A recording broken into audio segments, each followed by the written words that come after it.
This is the third instalment of our Rentvesting series. Today, we ask an expert about the tax implications, the pros and cons for first-time buyers who are considering buying an investment property rather than a home to live in.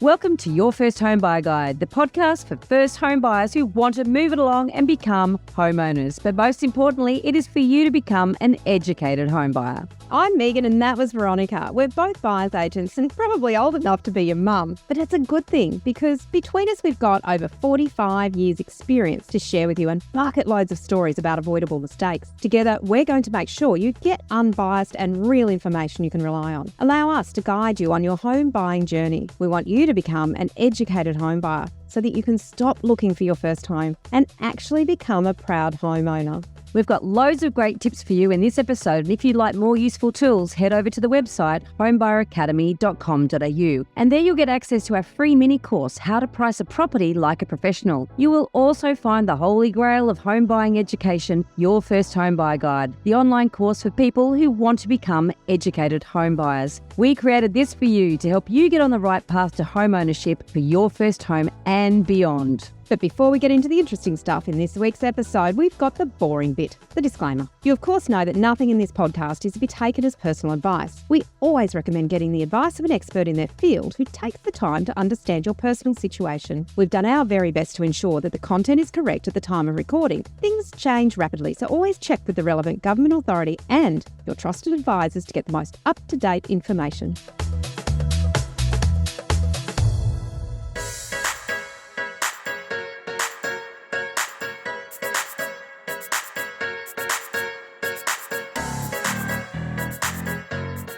Today we're talking about the tax implications of rent vesting. Now, let's do a quick recap on what rent vesting is.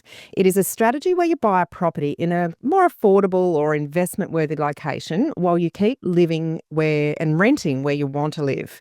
It's a way to get on the property ladder without sacrificing your lifestyle. Now, this is the third episode we've done on Rentvesting. In episode 205, we discussed things that you have to think about in a broad sense before embarking on this strategy. Then in episode 207, we discussed the long-term planning aspects, particularly relating to the finance. And today we're talking about tax. To break this strategy down and to explain the tax implications that come with it, we're joined by Catherine Simons, a highly experienced tax accountant who has worked with hundreds of property investors across Australia. Catherine, welcome to the podcast. Thank you so much for having me. Now, Catherine has actually delivered a masterclass to my buyer's agent mentoring members. She is a wealth of knowledge, so stick with us here. So we know what rent vesting is, but renting a property or buying a property to rent out does have hugely different tax implications to that of buying our own home. So, Catherine, welcome. Really pleased that you've joined us. Now, can we just firstly start with a broad overview of what things we need to be thinking about tax-wise if you're buying your own home versus buying an investment property? Absolutely. So there's a few key considerations that we need to think about when we're buying an investment property as opposed to buying your own home. One of those concerns the main residence exemption. So when you buy your own home, generally when you sell that home, regardless of what kind of profit you've made, as long as the property is under 2 hectares, you don't have to pay capital gains tax on the sale of that property, which can be a major impost when you've made a significant amount of money. When you rent vest, if you never live in the property and you don't have access to any other concessions, you do pay capital gains tax on the sale of that property. Conversely, if the property is negatively geared, obviously when you've got your own home, it's costing you a lot of money. We're not able to offset any of that against the income tax that you're paying from working, where when you're rent vesting, we have access to negative gearing benefits, assuming the property is negatively geared. And we'll just explain that to people, sorry, Catherine, because I think just to get that particular term really clear for people that might have heard it, but maybe not know what it really means. Yeah, absolutely. And there are sort of some different understandings of the term term negative gearing. Negative gearing broadly is the concept that the expenses you're paying for the property are less than the rent that you're receiving. So you receive your rent, you pay interest, you pay council rates, you might pay body corporate. And if those expenses are more than the rent you're getting in, the net amount, so the difference between what you receive in rent and what you pay in expenses, is claimed as a tax deduction against your other income. But on top of that, if the property is new enough, there might be some depreciation benefits as well. So depreciation is the decline in value of the building and potentially the fixtures and fittings inside the building, which we can claim a notional deduction for against your income as well, if the property is new enough to do so. And that creates a really good cash flow benefit because there's no cash outflow to accompany that deduction. So sometimes a property might be positively geared or neutrally geared from a cash flow perspective because the rent is covering the expenses, but because we add depreciation, it's still negatively geared from a tax perspective. So if we sort of sum that up, that when you have your own home, that you're living in that home and you've never rented it out, that when you go to sell that home, you get to keep all the proceeds without needing to pay any tax. But there are no tax benefits along the way while you own it. While you own an investment property, you're going to probably have to pay some tax when you sell it, but you do get tax benefits to offset some of the costs of ownership of that property against your income along the way. So there's that advantage. There's also the other disadvantage at the other end. So can we talk to because I know that a lot of people do refer to the single biggest benefit really of owning your own home in a way from a financial point of view is the fact that you keep all the gains, which is a huge thing. And when people are rent vesting, they are going down the path of buying an investment property that often they're intending to sell at some point so that they can then get into a home that they want to live in. So there's obviously tax plays a very important part in that whole exercise, doesn't it? Because I know that if you're going to get depreciation or various tax benefits along the way to assist with your cash flow, sometimes you have to pay some of them back, right? So You do. yeah, can we talk to that? Yeah, absolutely. So depreciation I talked about is the notional decline in value of the building. And obviously the building is part of what you pay for when you purchase the property. So when we go to sell the property, anything that we've claimed in depreciation has to come off the cost base because you've already got the tax benefit for the decline in the value of that building.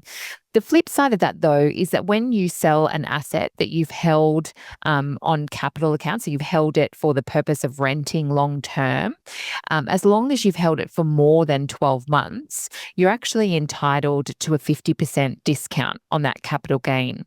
So if we're in the top marginal rate, this gets a little bit more complicated if you're in those lower tax rates. But let's say we're claiming all of our deductions at the top marginal rate, and then we go to sell the property down the track, and we're getting the depreciation that we've claimed taken off of our cost base. As long as they're in the same tax bracket, you get twice the benefit claiming that depreciation along the way than you lose when you sell the property at the end. Got it. Because of that 50% capital gains tax discount.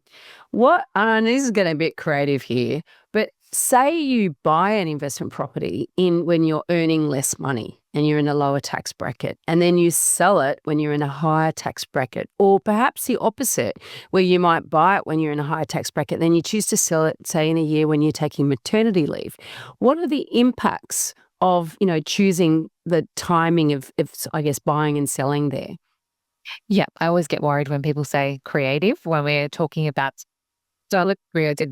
Because we're not encouraging people to avoid paying tax. We simply want to make sure that you know all the ins and outs. Yeah, absolutely. You've got to make the most of it. And look, sometimes that works out. So quite often a property investor's strategy is to not realize any of those gains until a point in time when they're earning less money. So typically the rental investors we see are trying to hold on to their investment properties until they retire, until they've reached a year where they're fully retired for that 12-month period, and perhaps they're only receiving a tax-free superannuation pension. So when they sell their properties, they might get the benefit of their tax-free threshold and all of the lower tax brackets. And there's nothing wrong with that. The bit we can't control is the market. So picking the timing, having the luxury of being able to pick the timing that you sell is really important. So we encourage people as they're approaching retirement to make sure that the property is a small enough impost on their cash flow that they can, hold the sale till the market's doing well if they can. So timing for things like maternity leave is a bit more challenging. People do it sometimes, but whether or not you get that timing right is sometimes luck of the draw. It sounds like planning is of utmost importance here, with a little bit of luck depending on what the market's doing. One thing that we haven't touched on is deductions. People talk about being able to deduct certain expenses. And it's not everything that relates to a property that you can claim deductions for. Can you talk to us about what you can and can't claim? Yeah, absolutely. So most of the routine expenses relating to the upkeep of a property, so I touched on some of them before, the interest relating to the loan that was used to purchase the property, the council rates, the body corporate fees, the insurance, those things would be deductible outright. Some of the things that get a little bit different are things like repairs and maintenance. So generally repairs and maintenance, if they are genuine repairs that have arisen because of wear and tear that has happened during the period of tenancy while you've owned the property, we can claim those.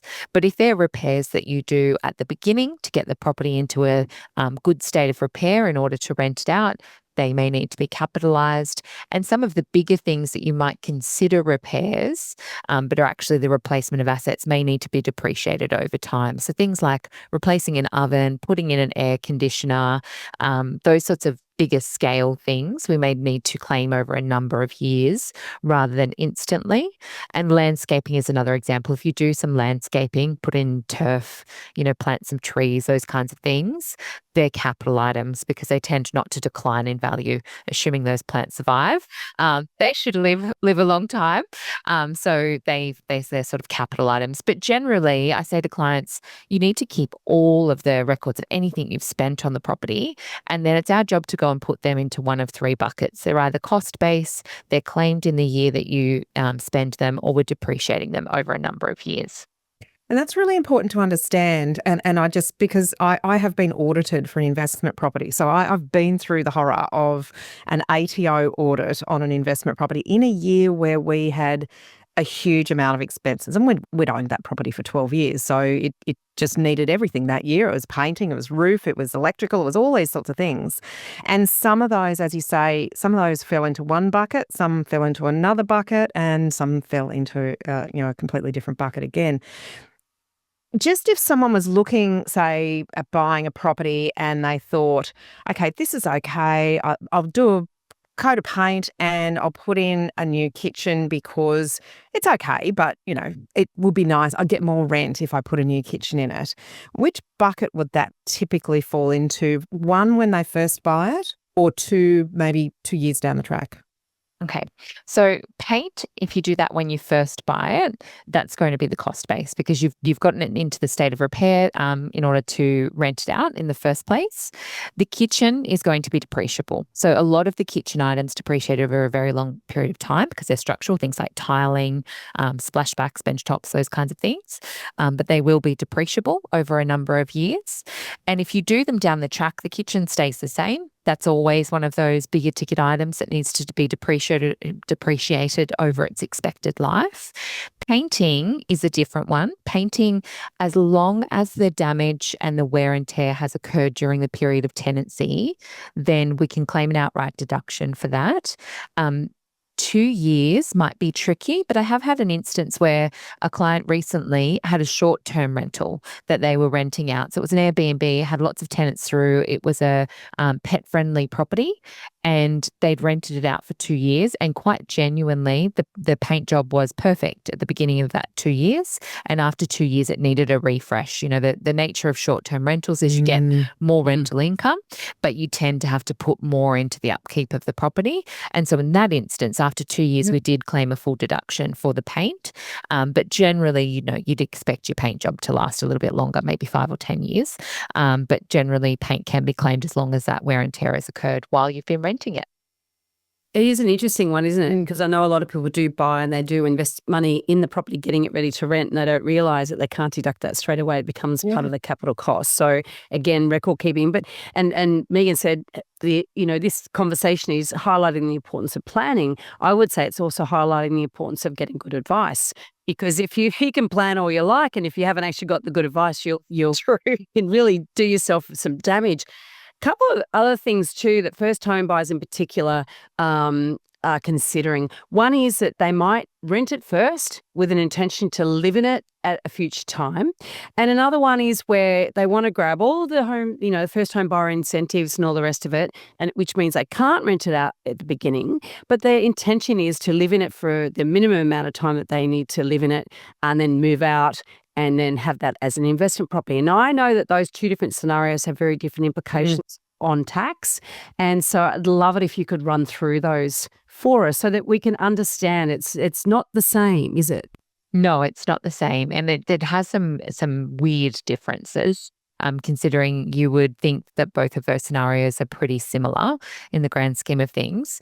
But let's start with the most common. So the most common situation we see is an example where people might purchase a property that they live in initially. They might live there for 6 months or so, and then they move out. Typically, that's because they've purchased a little apartment and actually they find they need a little bit more space. So in those circumstances, that is a little bit more advantageous from a tax point of view. Because if you live in the property initially and then you rent it out, for starters, we can reset the cost base when you start renting that property out. So we can get a valuation at the date you first earn rental income and reset the cost base there. So if the property's been through a lot of growth, your cost base is set higher than what you paid for the property. And secondly, you can rent the property out for up to 6 years without paying capital gains tax on the sale of that property, as long as you move back in or sell the property within that 6 years, so long as you stay a resident of Australia for tax purposes, and you don't have another property that is your principal place of residence during that period of time. So you get that benefit of that capital gains tax exemption. If you do that and then you rent beyond the 6 years, we refer back to the cost base reset that we got at the beginning when you started renting the property out, and then we do a pro rata apportionment based on the 6 years being treated as your main residence and then any period beyond that being taxable. So that has some quite advantageous outcomes.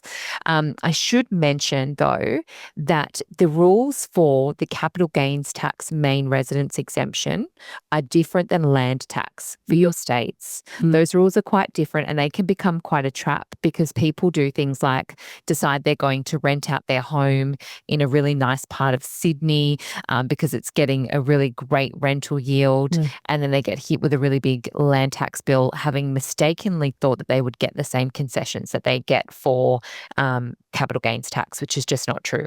We talk and share our mistakes quite openly on this podcast. Yes. Before I knew what I know now, that is exactly what happened to me. So I lived in my home. I lived in it for a few years. Then I moved in with my partner and he had his own place, so we didn't have to buy a place together. And I took advantage of the 6-year, the primary residence rule.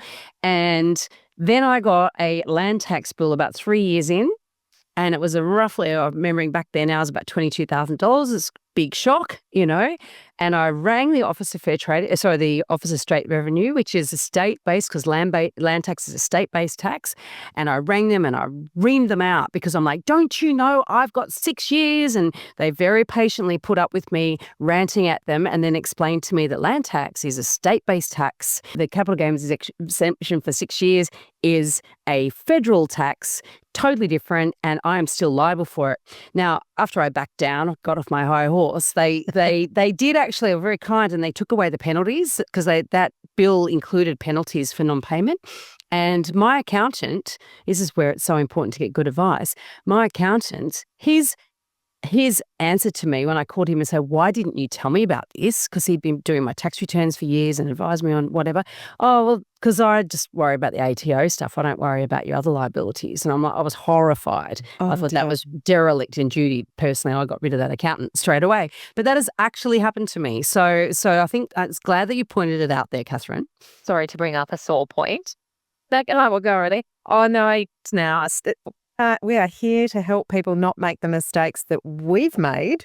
And by sharing them, we hope that people think about these things and go to the right people, the experts in their field, to get the right advice before they commit to these things. Yeah. And actually, while we're on that topic, I think it's really important to encourage people to have conversations with their accountants about these things before they're doing them, rather than just expecting to send their tax return in and expect that they'll go, oh, this looks like it used to be their home, and they're expecting to get the 6-year exemption, and they've heard these things on a podcast, because it's unlikely they're going to pick up those kinds of things in those circumstances, even if they're a wonderful professional. Like we need to facilitate those conversations rather than just, being like we are and always being so busy and sending things off via email and hoping and praying that someone will take the time to look at our records thoroughly enough to pick up any mistakes we might be making. And that's the planning piece. Yeah, but that's the planning piece, isn't it? It's really about engaging experts before you,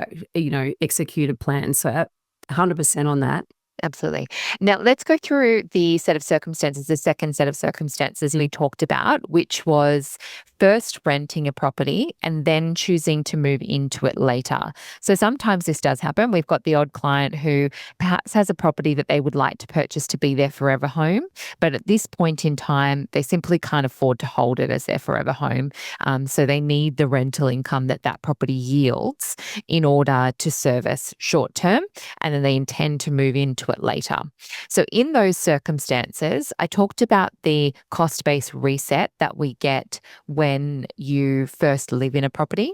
There is no such rule with the circumstances reversed. So when you first rent a property, let's say you rent it for 2 years and then you move into it and then you live there for 6 years, we've just got a pro rata capital gains tax situation. So you're liable for the first 2 years. You're not liable for the second 6 years, assuming you haven't nominated another home as your principal place of residence, and assuming you stay a resident of Australia for tax purposes, which if you're living there, hopefully you are. And we're just doing a straight pro rata calculation. You are still eligible for your 50% CGT discount, assuming that you were a resident of Australia for tax purposes during that period that you rented the property out, but you don't get the benefit of any kind of cost-based reset. So even if for the first 2 years when you rented the property out, it didn't go up in value at all, if at the end of the period of ownership, when you sell the property, it's increased in value, you're going to have a pro rata capital gain. Oh, that's an interesting one. No, I didn't know that. Yeah. It's just, it's a fickle piece of legislation, capital gains tax. You take two very similar sets of circumstances and you reverse them and you get very different outcomes, because the other most common thing we get asked is about applying that 6-year period retrospectively, and there is no room in that piece of legislation to do that. It's only a prospective application of that 6-year rule. And also some people talking about being creative, I've heard lots of ideas come up, and some people say, oh, well, I'll buy it in my name. We won't buy it in my partner's name. And then when we get something else, buy it in their name. And it's like, it doesn't really work that way, does it? No, it doesn't. There's only one principal place of residence between a couple. If you choose to nominate 2 separate properties as your principal place of residence, you only get a 50% principal place of residence exemption. So theoretically, you could choose different properties to apply your part of the exemption to, but you're going to end up paying some capital gains tax on both properties. The great thing you do have up your sleeve, let's say if you and your partner started separate and then moved out of your properties and moved into a jointly held one or moved into one or the other, we only have to make the election around that 6-year rule once we sell a property. So as long as you have kept really good records, so we've got the valuations when you first rented a property out, we've kept good timelines of when you started renting a property out, and what periods you've lived in the property, and we've kept evidence of all of those things, we have the opportunity to plan after you're selling, because we're only realizing tax on capital gains when we're selling an asset. So in that scenario, you could actually work out which one's gone up the most in value, and you could potentially split it between the two, or you could nominate one that's gone up. Hang on, is it the least? Which I'm trying to work out. The one that's got the most you want to keep is your primary place of residence, and do it the other way around. So that's interesting. It's just interesting. It does get complicated. It's complicated. You need an accounting brain to really be able to pull out the right pathway here, don't you? Yeah, you do. And also sometimes I think people get too hung up on those elections and they forget what they actually want to do.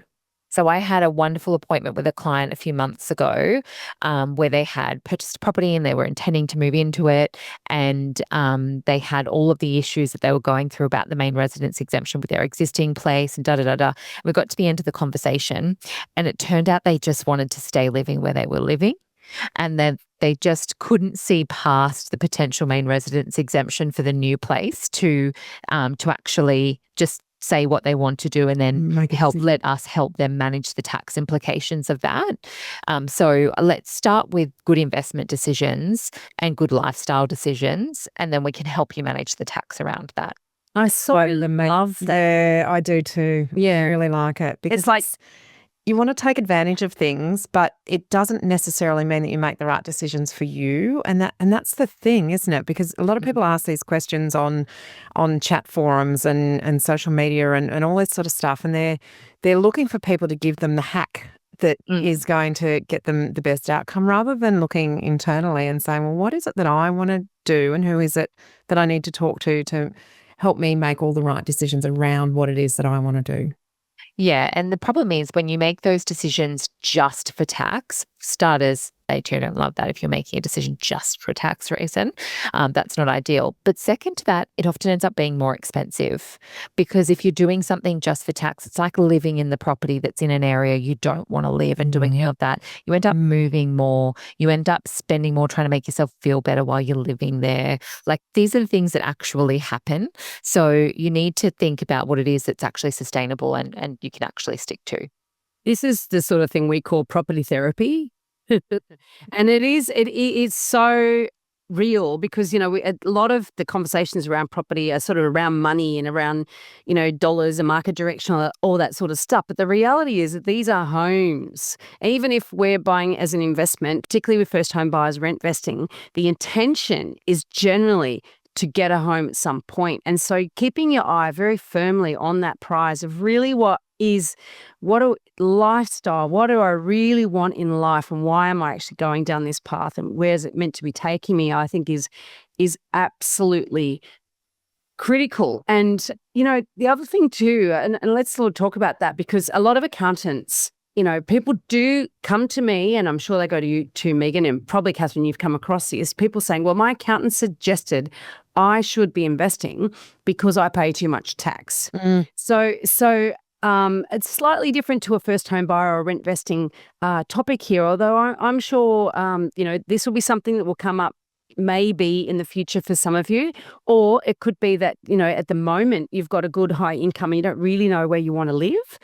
And that could be the case too. I don't really want to settle down, but I have a good income and I have the ability to invest. So why do some accountants say you're paying too much tax, you should invest in property? That will come back to that negative gearing thing, because obviously we're able to offset those deductions against your income. And if there's depreciation benefit, obviously that can be a little bit more. We're not attached to anyone going down any particular road of investing. And often for some people, the commitment of a property and managing the issues with tenants might be too much for them. And so we stick away from kind of suggesting particular types of properties. But from my perspective, it's just about them making sure that they're looking at the quality of the investment, that it's in line with their tolerance for risk, because property comes with risk as well, like every other investment, and that they are seeking good advice. So when we are making suggestions around people that our clients talk to about purchasing a property, if that's something that they want to do, it's important to us that they're not going to a property developer, that they're going to a buyer's agent who is genuinely looking for an investment quality asset, investment grade asset that will actually achieve their long-term outcomes, because the tax benefits are great in the short term. But if it doesn't go up in value, who cares? If you saved a little bit of tax along the way, you would have been better off putting that money towards your mortgage. So we probably aren't typically the accountants that are suggesting clients go out and purchase property. We might talk to them about the amount of tax that they're paying and that there might be situations that they can do better out of. But for us, it's really about putting them in touch with the right people to find proper investment grade assets. I love that you said that about, the short-term gain of some tax benefits, but the long term, really, you need to be focusing on a quality of asset, that one that's going to go up in value. But the other thing too is that technically you're losing money if you're claiming negative gearing or depreciation. So I think that that's what a lot of people lose sight of. It's like, I get to actually get some of my tax back, but you're actually losing money. And so therefore, if the property isn't going up in value, that's like a massive double whammy. Another question I got for you, Catherine, is what are the penalties for false claims? So, some people might be going, I get it. They might get a bit creative with their deductions that they're trying to claim or their expenses they're trying to claim. Can we sort of give us a bit of a sense of, Megan got audited, but I presume you had a clean bill of health at the end of that, Megan? I had a $193.47, I think it was, electrician's invoice that was actually for my home that I'd accidentally put against the investment property, and what I'd claimed during that year was something in the order of $60,000 or $70,000. So they went through everything with a fine-tooth comb, and that was my error. Oh, that's not bad. And I assume from that experience, what you found was that when there is a genuinely inadvertent error, then the ATO are pretty forgiving about that. They might they make you pay back the tax, obviously, on that $190. And maybe, depending on how long ago it was, they might charge you a little bit of interest. But if it's very genuine, often they'll let you out of that as well. So they're not too bad. It's when we're making deliberate claims that we start looking at much larger penalties. So things like not lodging a tax return containing capital gain. If you're holding off lodging that return altogether, the ATO can issue you a default assessment, and that can come with up to a 75% penalty. So that is 75% of what the tax liability was. So you're still liable for the full tax liability plus an additional 75%. So that's kind of the upper end of the penalties. Typically, we don't see that because on top of your obligations to be truthful, we have obligations as a tax agent to not knowingly make false claims. And you do have some protections when you use a tax agent's services, that if you have provided all of the truthful information to your tax agent and then they make a mistake, no penalties can be levied against you. So that's a good protection, but we have those obligations as well. So typically, if we ever have any kind of audit adjustments, it's the type of scenario you've explained where there is a small inadvertent overclaim because a receipt was included for Bunnings that actually wasn't for the investment property, and they realise that when we're going through them more thoroughly in the audit. But if there are deliberate claims, they can be more severe penalties. And not to mention, you're under the ATO's watch then for a period of time because they know that you're typically the kind of person who's trying to really push the envelope. You're risky. Yeah. The other mistake I see a lot of people make, not with us because we're obviously very cautious about it, but we get a lot of people who approach us about restructuring their debt so it's more heavily weighted towards their investment properties and less so on their own home. And so you may have noticed earlier when we were talking about the claims of interest, I was very specific with my wording that we can claim interest on a loan that is used to purchase an investment property. So the ATO don't care where you're securing your funding. You can secure your funding to whatever property you like. They're looking at when the money came out of the loan account, what did you buy with it? And if you bought an investment property, we're going to be able to claim that interest against that investment property. If you bought your home or you refinanced your home loan or you went to Europe, we're not going to be able to claim those interest amounts. And just to help people sort of visualize what that looks like, it's so if you've got $500,000 worth of debt on an investment property that's worth $1 million, and you've got $500,000 worth of debt on a home that's worth $1 million. If you try and restructure, so you've bought the properties, that's the money that sits on those loans. If you say, I now want to move all of that money over to the investment property so I can claim all of those interest expenses, that's what you're talking about in terms of refinancing, aren't you, or restructuring? Yeah, absolutely. So in that scenario, you can refinance so that all of the debt is, or 80% of the value of the debt is secured against the investment property, but we're still only going to be able to claim the interest on the underlying $500,000 that was used for the purchase of that property, because we've got to establish the connection between the loan and what it was used for. Purchase. And I think that's a really important point too, because for first home buyers, the first property you buy, you're going to have to put a cash deposit in of some amount. Whereas people who tend to use the equity in their own home, so people who buy a home first and then down the track, once they build up some equity, they decide to invest in a property, they typically go and borrow 105% of the cost, so that they're borrowing all of the purchase price plus the purchasing costs. And that means that all of that interest on that entire loan is deductible, right? Whereas when you buy, say you have a 20% deposit, which most people don't, but say you did, and you go and buy an investment property, that means you're only borrowing 80% of it. And that means that 80% of the total purchase price is a loan that's tax deductible. And so then if you have that property and then you pay down some of the principal of that, and you actually gain some equity in that property, and then decide to keep it and buy a home to live in, you often find people have more debt on their own personal home than they will on the investment property. And in an ideal world, you don't really want that, do you? But that is one of the consequences of rent vesting, where you buy an investment property, hold it for a long period of time, and then buy your own home. Is there anything that you would add to that people need to be aware of? No, I think you've covered that really nicely, in that often if your rental is the first thing you're buying, you do end up in that situation, at least short term. But we can use things like interest-only loans on the investment property over a period of time to make sure we're meeting those interest payments for the investment property, but then able to put any extra capital towards the repayment of debt on your own home. So there's ways to plan. It's not going to be an instant fix. And I would caution people, if they're talking to people who have magical, very instant fixes to those kinds of structural problems, there's probably an issue there. In tax, I think the old adage, if it sounds too good to be true, it probably is. In property.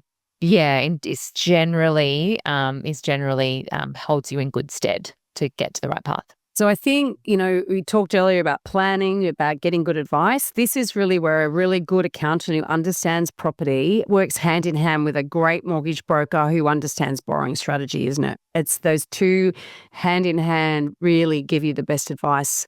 And we would encourage everybody who is thinking about going down this path to make sure you get the right advisors in place.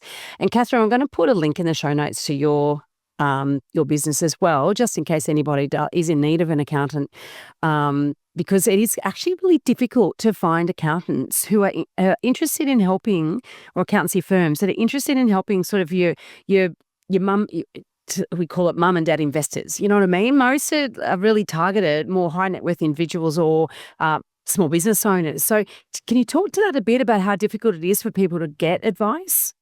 Yeah, absolutely. That is true. A lot of accounting firms tend to focus on small to medium-sized businesses particularly. We're a little bit different. We cater from mum and dad who are purchasing their very first investment property through to developers that are building blocks of units and small to medium-sized businesses. But I would say the one common link between all of our clients is they're all people who are looking to turn what they do during the day, be that being employed by someone else or being employed in their own business, into assets that can help them produce other sources of income.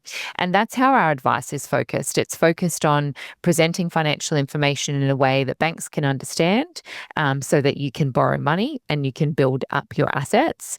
And our financial advice is based the same way. So we are not an accounting firm just for very wealthy people. We can provide you advice if you need around the complementary access to things like Centrelink aged pension in retirement, if that's something that you need. And we can cater through to people who have very large property portfolios, because we feel strongly that everybody needs taxation and financial advice at some stage during their lifetime. And so there should be a way for them to access that.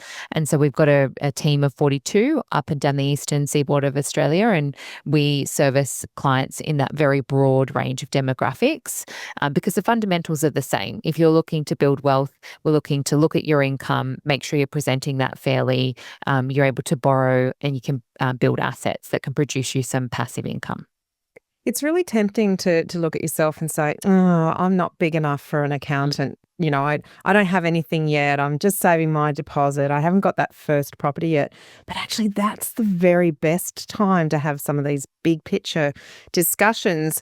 Not to say that you lock yourself in for the next 50 years with that strategy, but at least if you're having the discussions and you've got really good, dependable advice, you can say, all right, well, if I go in this direction, this is what I could achieve. If I go in this direction, this is what I could achieve. Otherwise, you know, some people end up in analysis paralysis, and they're sort of going through, oh, I could do this, and they're just, you know, suddenly the market's gone up 20% and they're still going, I don't know what to do. So at the start is actually a really, really good time to have these discussions, rather than thinking, oh, well, I don't have anything, therefore I don't need to talk to a planner yet. Yeah, absolutely. You've hit the nail on the head. Like, indecision costs you a fortune. Just doing nothing costs you a fortune. Yeah. Yes. Well, look, this has been such an insightful discussion, and we really appreciate you. You're so articulate. You're so clear. You know, that's what I love about talking to you about these. So I guess before we wrap up, let's just, you know, summarize a couple of key points. I mean, Rentvesting really allows you to buy property as an investment while renting where you want to live. It offers significant tax benefits like negative gearing, depreciation, and deductible expenses, but it is not for everyone. It's ideal for those who want flexibility and a smart way to enter the property market, but you really do need to get some good advice, really good advice. Yeah, absolutely. Yeah. And we certainly do recommend starting to speak to a mortgage broker to understand your borrowing capacity, and work with a qualified tax accountant to maximise the financial benefits. So, you know, with good advice, Rentvesting can set you up for long-term success, but it is not for everybody, as Veronica said. And definitely listen to those 2 other episodes, please, because this is sort of a part of a trifecta, if you like. Now, a final question for you, Catherine, and we ask this of all of our guests. What is the one thing that you know now that you wish you did know when you were a first home buyer? And we didn't prepare you for this, so apologies on that. No. I think I've got one. I think if I look back at my own circumstances, I would have been a little bit less cautious.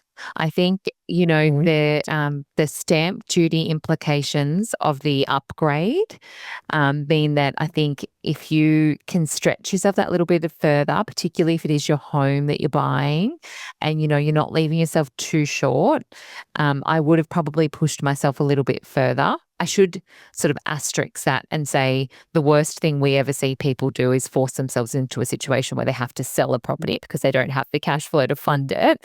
So that's the absolute worst thing you can do.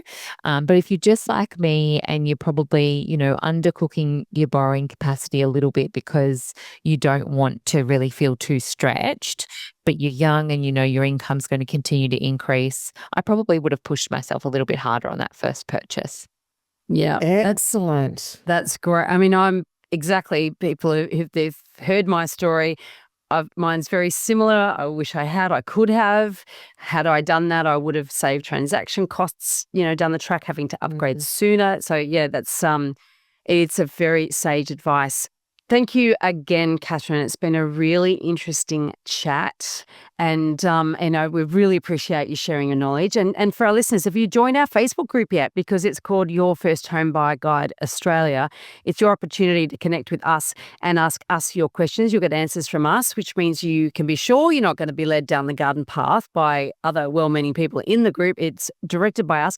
And we do direct questions to people like Catherine. For example, if we had a tax question, we wouldn't attempt to answer it. So you want to make sure that you're getting good advice. That's why you join the Facebook group. And a quick note, you might think that we cover everything you need to know in these podcasts, but a word of warning, we don't. We just scratch the surface here. If you really want to be an educated first home buyer, you need to learn all of the steps and how to do everything in the right order. And our first home buyer guide course, which I just stumbled over that. It is a lot. It's a big mouthful, right? Our first home buyer guide course only costs $990. Honestly, it's a bargain because you do get direct access to Megan and myself to guide you through your negotiations. You can also share the link of any property you're thinking of buying. We can help you work out whether it's A, B, or C grade, or a no-go zone. And trust me, you will buy a hell of a lot better with our guidance.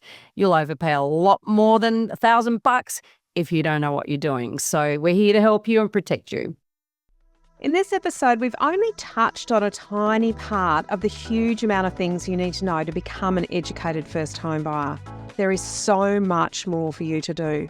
You can learn all of the steps in the right order and avoid all of the mistakes that others have made in our 10-step online course for first home buyers. If you'd like to learn more about the right process and avoid making rookie errors, become an educated home buyer. Head over to the website, check out Your First Home Buyer Guide, the course that we have created for you. And don't forget to subscribe to the podcast so you won't miss an episode. And if you've liked what you've heard today, please give us an iTunes review. It helps other people find us. And of course, I know it's a bit cringy, but we're going to ask for 5 stars. Thank you. Thanks for joining us. We hope you've found this really useful. And if you have, please share the love with others who you know are in the same boat. We'll be back next week with more priceless stuff.